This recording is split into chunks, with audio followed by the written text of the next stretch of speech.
According to Goethe, the best slave is the one that thinks he's free. So what I'm going to talk about today is debt and how it's been used to steal most people's, well, a significant part of most people's lifetime incomes via interest payments, of course, because the more you owe, the more you have to pay in debt interest. And debt interest is a way of harvesting somebody's income. It's a way of making them into your slave without them, the borrower, realizing that that's what you've done. So I know I've talked about this quite a lot, and loads of other people have done, but it's true that we are in a battle between good and evil. And evil is only allowed to play its tricks if we consent to it. So following on from that, then you think, well, how did people consent into getting into huge amounts of debt and parting with significant proportions of their lifetime incomes to this predator class? And the simple answer is, well, we agreed to it, or significant numbers of us actually agreed to this. We thought it was actually a good idea. We were deceived into it. So what I'm going to talk about for the rest of the video is the kind of what you might call the debt deception. How come so many people thought it was a great idea to get into debt? And, I say with most families that I knew back in England, half their income, their monthly income, was going straight out of the door in debt interest payments every month. But they were pretty happy with that. They thought that they were winning. They thought that was a great thing. This is the debt deception, and I'm going to get into how this... The answer is revolves around Britain's love affair with property. This is where the debt is wealth perception actually stems from. So those of you of a certain age will have been along to these boring dinner parties that middle class people love to hold. Well, they talk about like how much is your house worth, or how much your house is now worth compared to what it was before. My house is worth more than yours, mine has gone up, all of this type of stuff. And at the end of the day, it's all about greed. And the other thing that I would say too is that greedy people are easily fooled. And the other thing that I would say too is this old adage that a little knowledge is dangerous. I definitely think that this is relevant in this discussion as well. So if you ask the Brit what determines the price of housing, most of them will be able to sort of chant off, oh, it's supply and demand, isn't it? So they'll say stuff like, well, it's not a surprise that house prices in Britain have gone up because we've had massive increases in our population. Loads of people have come to live in Britain, and that's increased the demand for housing at a much faster rate than supply's increase. So because demand's been growing faster than supply, that's why we've had higher house prices. And that's about as deep as their analysis goes. And it's dangerous because it's only about 5% correct. They're missing out on the other 95% of the story. So imagine somewhere like Bangalore or Rio de Janeiro. There's loads and loads of people all wanting accommodation in an extremely crowded city. So surely house prices or shack prices are going to be super high in those places. The problem with this is that they're not. And that means that population and the want for housing has very little to do with the price of housing. So what most people do is that they confuse two very different things. A want with actual market demand. A want is something that is not backed up by money, unlike market demand, which is. So I might really want a Ferrari, but my want isn't going to affect the market demand for Ferraris and therefore the price of Ferraris. So let's think about this in the context of the UK property market. Most houses are bought with debt, a debt called a mortgage. So it's a mortgage that converts a housing want into effective housing demand that can influence house prices. So let's take this example of this lovely green house, and there's one, two, three, four, five, six potential buyers for this house. Six of them love it. So which of the six is going to gain ownership of the house? So who can pay the most? Well, it's going to be the person that can borrow the most money, or maybe the person that's got the biggest deposit to put down. So to just make things simple, let's assume that all of these buyers, they all earn the same amount of money. So the bank is willing to lend each of them a mortgage of 5 currency units. Maybe each of them has got a deposit of 1 currency unit. So the most that the house can sell for is going to be 6 currency units. However, if the bank is willing to lend 20 currency units, with the £1 or the 1 unit of currency as a deposit, the house price will go up to 21 units of currency. So what we've got here is that mortgage debt is driving house price inflation. See, look, if I take this away, if banks decide to lend a prospective buyer a mortgage of 50, suddenly the effective demand goes up to 51 units of currency, and that's what will determine the price of the house. If banks lend even more, maybe 100, then the price of the house will rise because people can afford to pay more. So the big takeaway here,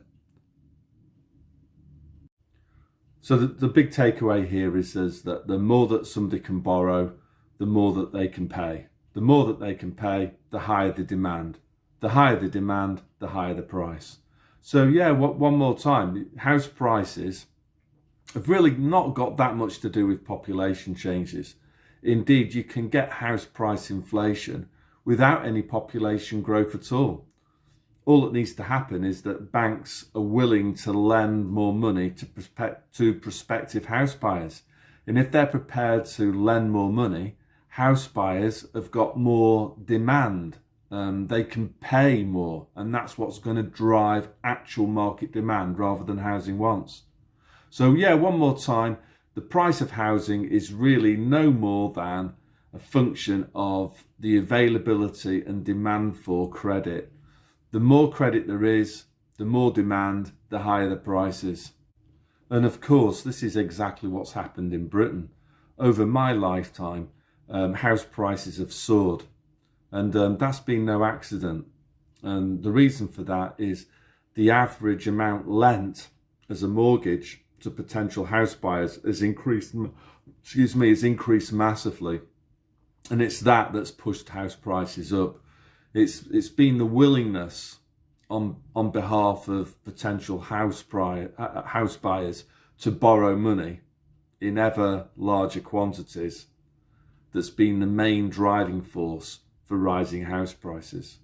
As I say, the more that somebody can borrow, the more they can pay, the higher the demand, the higher the price. So what's the problem with this? Well, basically, if households are borrowing more, taking out bigger mortgages, other things being equal, that means they're paying far more in debt interest than they used to do. And this is exactly what's happened. When I was a kid growing up, I remember there was this guy who lived on the next street. I think his dad worked in a bread factory. His mum was a stay-at-home mum. And in those days, in the 60s and 70s, that wasn't unusual at all. It was possible I think this guy worked in a bread factory. He was able to buy a 2-bedroom semi-detached house, with a garden, and live a very nice middle-class existence. His wife didn't have to work at all. Why was this? Well, they had low levels of debt. Today, if you think about a similar family, both of them will be working, and they both need to work because half of the family's income goes straight out the door in interest payments on a massive mortgage. Who benefits from that? Well, I would say it's definitely not families, because now both parents have to go out to work, whereas only one did before.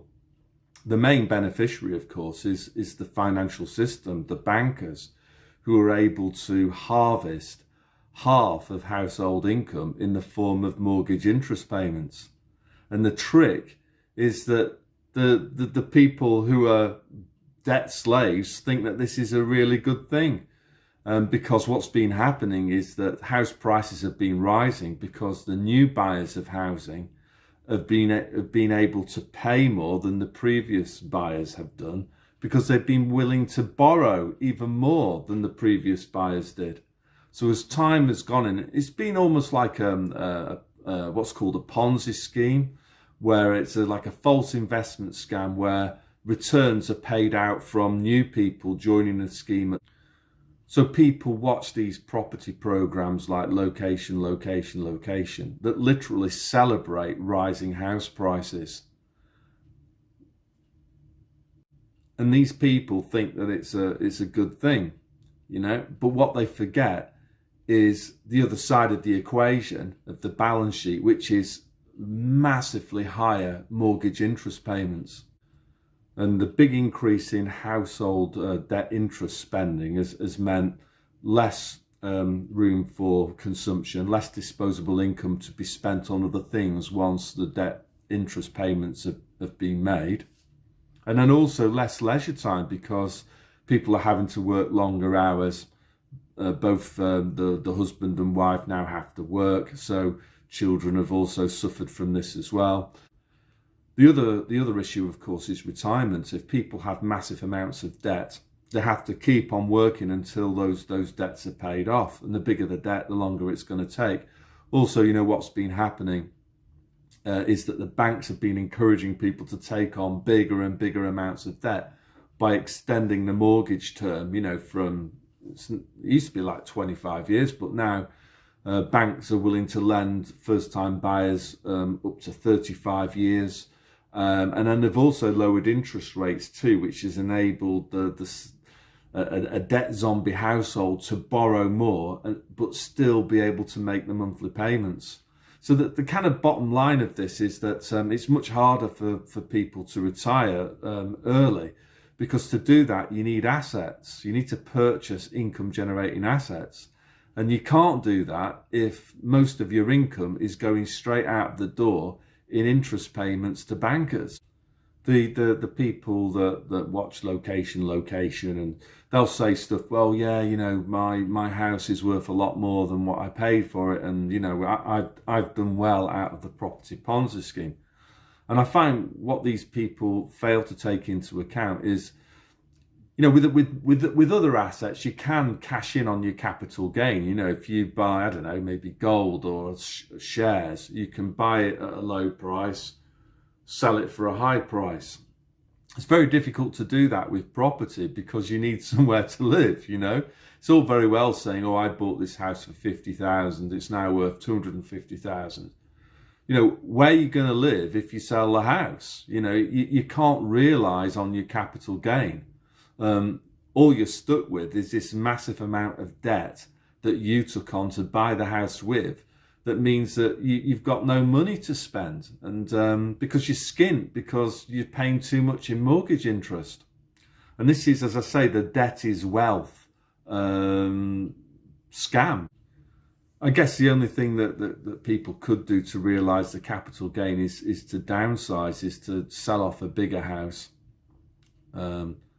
collect your capital gain, but then reinvest some of that into a house that you own outright, and maybe you clear a little bit of cash at the end. But then the other issue is that how much have you paid in mortgage interest all over those years? So some conclusions then. The first one is population on its own is not the main driver of house prices. It can have some effect, but the main driver is the availability and the demand for mortgage credit. The more that people can borrow, the more that they can pay, the higher the effective demand. and therefore that's what causes your high house prices.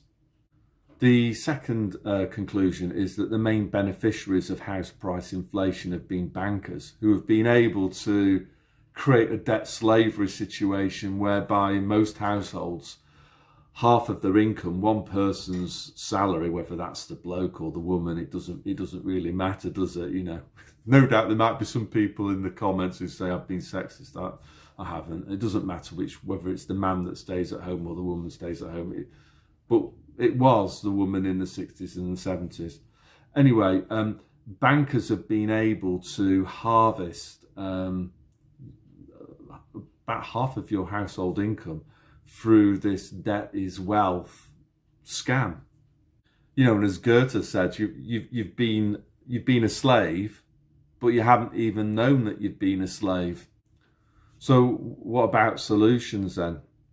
Well, I would say, and this isn't financial advice, I would only sort of, but you know, if I was 20 years old, what I would do is when I start working is look to buy assets. And then when you receive the returns in maybe the form of dividends, reinvest them into buying more assets. The more assets you own, the more unearned income you receive.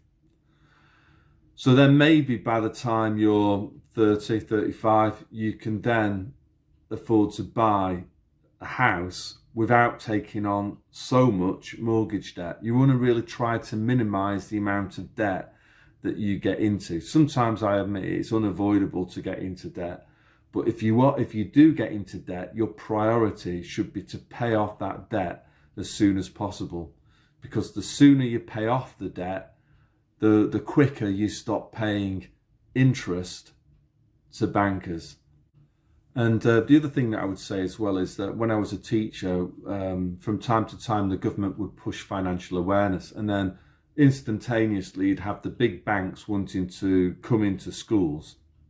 And I sat through some of those lessons that they did, and basically it just consisted of the bank trying to encourage young people to get into as much debt as possible. It was all about the bank's fantastic range of debt products: credit cards, car loans, student loans, overdrafts, stuff like that. So for me, it was very clear that the bank's main business model was trying to get people into debt, and then you can pay them interest. That's basically the bank's revenue is collecting interest from you, taken from your wages. I've also noticed the government trying to encourage people to also get into debt. That might not just be the symbiotic relationship, you know, between the government and the banks. Remember that line in Animal Farm at the end, where was it one of the horse who kind of looked at the pig and it turned into the pig was a man and the pig was something like that. And the other thing as well is that from the government's perspective, if they can get the average Joe into tons and tons of debt, it actually delays when they can retire. You know, realistically, you can't retire whilst you've still got liabilities like mortgage debts and stuff like that. You can only retire once you've built up a portfolio of wealth. You know, you've got assets, not liabilities. So the longer it takes for people to get into that position, the longer people have got to work. And the government likes that. The government wants you to work until you drop, because if you have to keep on working, guess what? That means more national insurance for the government, and it means also more income tax. And the final thing that I'm going to end on is just think about what houses would cost if you paid for a house in the same way that you paid for a Mars bar, you know, with your own money rather than with borrowed money. And why is it the case that we buy houses with mortgages rather than paying for like Mars bars with your own cash? There's a reason for that. And the reason is that it certainly suits some people to be able to push you into debt slavery and harvest your income in the form of interest payments. And none of this stuff is taught to kids at all. None of it is taught to kids. And maybe I'll do other videos going into that in a little bit more detail. That what do schools, what does the education system actually teach young people about working and finance? What type of, how do they mislead kids? That's I think that could be a good topic for a video, because they definitely do. There's far more to it than pushing woke stuff. There's also very sort of more subtle forms of propaganda that schools push at young people. So hopefully I haven't rambled for too long and you're still watching, because I'm going to do some other videos as well about the monetary system and how our current monetary system is debt based, and banks don't make loans from savings. They don't need your savings to make loans. So if people write about that in the comments, I know that they've not watched till the end of the video. You know that banks can lend money, can create money out of, by lending it into existence. So if anyone writes that in the comments, naughty, you didn't watch the whole of the video. Anyway, I'm off for a swim now, so God bless you all.